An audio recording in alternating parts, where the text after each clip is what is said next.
Hello everyone, welcome to another video. Tedros Adhanom Ghebreyesus should be put on trial for crimes against humanity.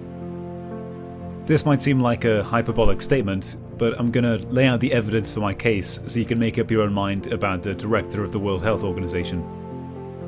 Tedros, as well as being the first World Health Organization director without a medical degree, also has somewhat of a political background. On his online biography, you can see that he was the Ethiopian health minister from 2002 to 2012. It somehow neglects to mention his other role as the Ethiopian foreign minister from 2012 to 2017, before his WHO appointment. Now, I wonder why they would have left that out. Because aside from his medical credentials, Tedros also happens to be a member of the Tigray People's Liberation Front, which is an organization about as peaceful as the name suggests. It was founded as a communist revolutionary party that came to power in 1991 and overthrew the Mengistu dictatorship, forming a coalition with two other ethnic parties. Over time, the tplf, Tigray People's Liberation Front, began to exert more and more influence over the other two parties. In Ethiopia, most military generals and key leaders of the government are all Tigray, including the president who ruled Ethiopia for 21 years until his death. The Tigray represent only 6% of the population of Ethiopia. One of the major ethnic groups are the Amhara, who mostly made up the government during the Mengistu dictatorship. Favourable treatment of the Amhara under Mengistu didn't win them many friends, so much so that the tplf 1968 manifesto declared the Amhara people to be their eternal enemy. And Tedros himself hails from the Tigray region and was a senior member of the party when it came to power. Just how senior was he? Well, this Ethiopian newspaper lists him as the third most important member of the Politburo, which gives the impression he was slightly more important than just a medical administrator. The TPLF was listed as a terrorist organization by the US government in the 90s, and it's still listed as a terrorist organization in the Global Terror Database, because it has this unfortunate habit of carrying out armed assaults in rural areas. The Amhara people under the new government have reported systematic discrimination and human rights abuses. Human Rights Watch in 2010 wrote about how aid in the form of food and fertilizer was being withheld from Amhara villages if they had associations with the opposition party.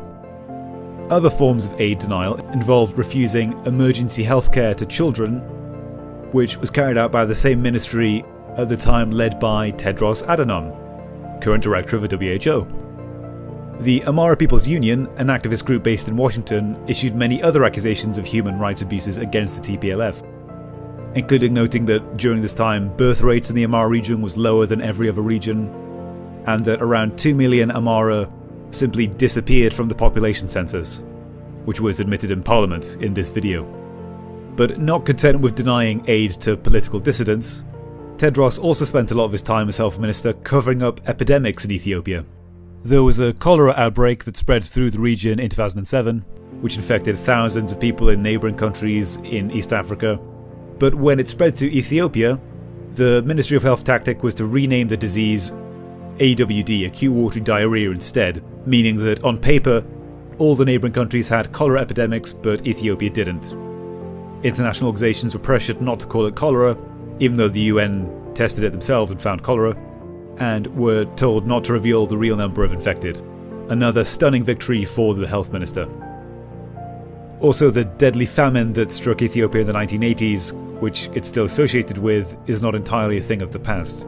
The WHO itself, in its reports, after pages and pages of gushing reviews on how great Ethiopia's health sector is, admitted in 2016 that at least 8.6 million people in rural Ethiopia still needed food aid to survive, and said that the situation had barely improved for 4 years, so that after the end of Tedros' illustrious term as health minister, he could boast a mere 8% of the population that would starve to death without foreign aid.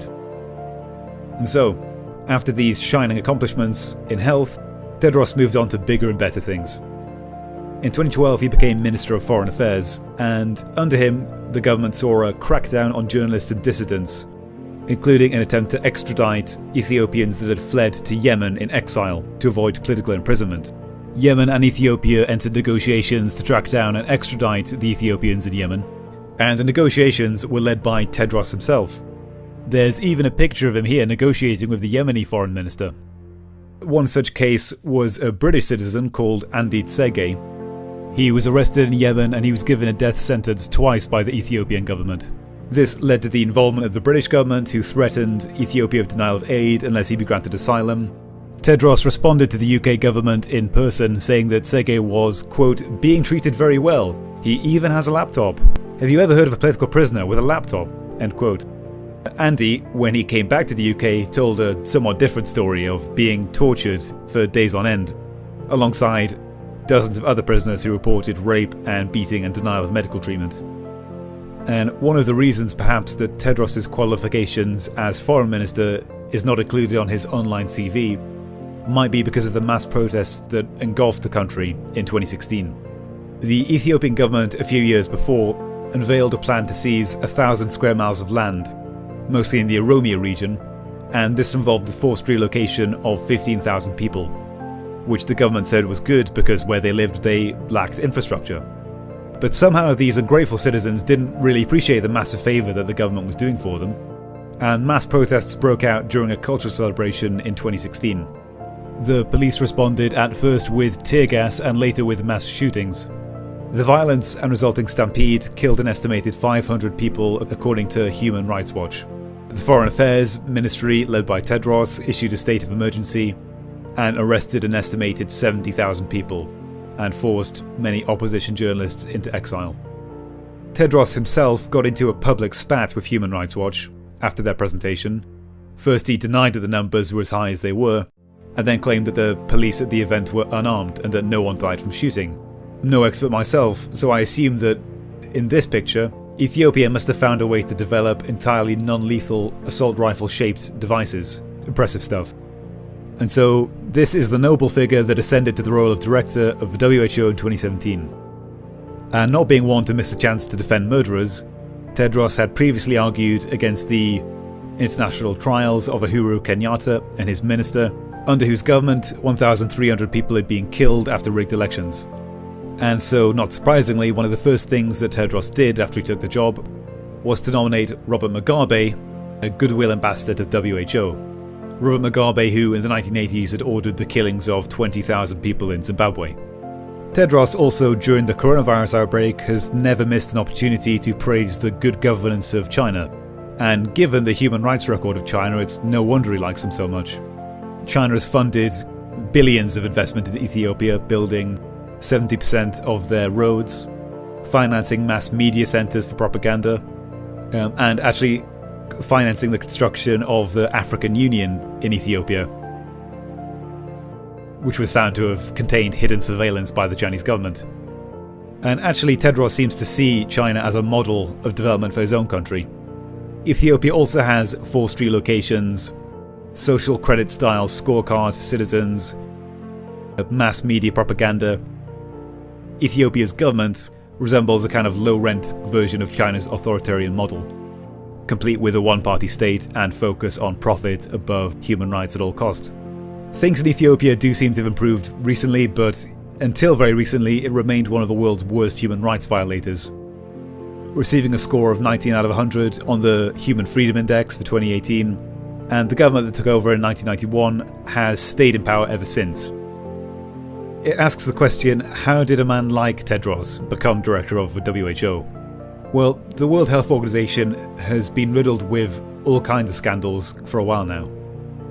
In the 1990s, the WHO saw almost no growth in funding for a long time. And so, according to health researcher Sonia Shah, what happened then was that the World Health Organization turned to corporate funding to finance a lot of its health projects. And by 2008, corporate funding made up 80% of the organization's budget. Now, there's nothing wrong with this in principle. If corporations want to fund health projects, good for them. But this created a serious conflict of interest on many issues. Led to cases like drug companies working with WHO lobbying to weaken patent laws for new drugs in India because it would lose them money, and blocking laws in South Africa that would have led to making HIV treatment more accessible. And this misallocation of funds and corruption of the WHO became so bad that in 2016 it was found that the World Health Organization had spent $200 million a year for the past 4 years on travel expenses, not even including those covered by the host country, which was more than their budget for HIV treatment. Another absolutely damning report issued by the Associated Press last year found that WHO employees who were working to relieve the cholera epidemic in Yemen had actually siphoned off many of the funds for themselves and embezzled it. Some of these workers, after this information came to light, were not even removed from their jobs. Tedros himself was promoted by the Bill and Melinda Gates Foundation, who financed many large-scale health projects in Ethiopia previously that Tedros had helped facilitate. And so they apparently wanted to promote similar projects on a global scale, and because they'd worked with Tedros in the past, it made sense for them to promote him at the WHO. And the appointment of someone as deeply unqualified as Tedros, to put it mildly, I think owes a lot to the somewhat labyrinthine structure of the way Director Generals of the organisation are appointed. So the Director of the WHO is selected by the Executive Board, who are in turn appointed by a rotating minority of the World Health Assembly, who are made up of health ministers appointed by world governments. And so the World Health Organization has a similar problem to many other global institutions. By the time you get to the appointment of the director, he is an appointee of an appointee of an appointee of someone who may have been elected legitimately, probably not considering most governments at the World Health Assembly. And so by the time you get to him, the democratic mandate has been stretched so thinly as to be almost meaningless. Which is of course the same problem that a lot of these globalist institutions have. The mainstream media, of course, trying to portray Tedros as a saintly figure who goes around trying to cure the world of deadly diseases. A Twitter campaign slogan ran saying, "It's time for an African to lead the WHO." Yeah, it just makes you wish they could have picked one that wasn't part of a regime that had spent the last few years killing and relocating more Africans than any other in the world. Some outlets have pointed out that the director of the WHO actually doesn't have a whole lot of power when it comes to policy, but I think this misses the point that actually the organisation is seen as an authority on matters of health, and it advises world governments on how to behave in global pandemics. And so the mismanagement of the coronavirus situation has been totally exacerbated by the WHO and people like Tedros. He not only made it worse by praising the CCP's handling of the crisis at every opportunity, even as doctors were arrested and people were welded inside their homes, despite the mountains of evidence of the faking of the numbers. He also gave completely contradictory advice, first of all saying that countries should not enact travel restrictions to China, that it would be discriminatory, then turning around and chiding them for not doing enough to prepare. The virus was only named a pandemic a few days ago at the time of making this video, after infecting 140 countries, which is 70 more than it took for swine flu to be declared a pandemic. And so part of the reasons countries didn't take the crisis as seriously as they should have is because of the inaction of the WHO and Tedros. I'm not here to say that the World Health Organization has never done anything good in its history, but if there was ever an example of the failure of a global institution, the WHO is it. And the sheer scale of its mismanagement means that it should be radically reformed and defunded or completely disbanded. Instead, they're currently advising tech companies like YouTube on how to censor information about the coronavirus. So are you listening, YouTube? This is the kind of thing you're subjugating yourself to. In a sane world, instead of leading a global organization, Tedros and his cronies will be put on trial at the International Criminal Court, tried for his crimes, and if found guilty, spend the rest of his life in prison. Thank you for listening.